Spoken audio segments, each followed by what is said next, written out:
রবীন্দ্রনাথ ঠাকুর বসন্ত নিয়ে লিখেছেন, আজি বসন্ত জাগ্রত ধারে, আজ পহেলা ফাল্গুন। বসন্তের প্রথম দিন। বসন্ত নিয়ে কাজী নজরুল ইসলাম লিখেছেন, এলো বনান্তে পাগল বসন্তে। বসন্ত নিয়ে সুভাষ মুখোপাধ্যায় লিখেছেন, ফুল ফুটুক না ফুটুক। বসন্তের কথা বললে যেন লেখকদের মিলনের মেলা বসে যায়।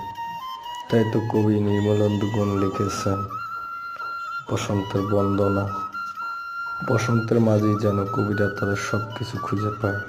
বাংলাদেশের বিতর্কিত লেখক তসলিমা নাসরিন লিখেছেন, ভুল প্রেমে কেটে গেছে ৩০ বসন্ত, আজ পহেলা ফাল্গুন।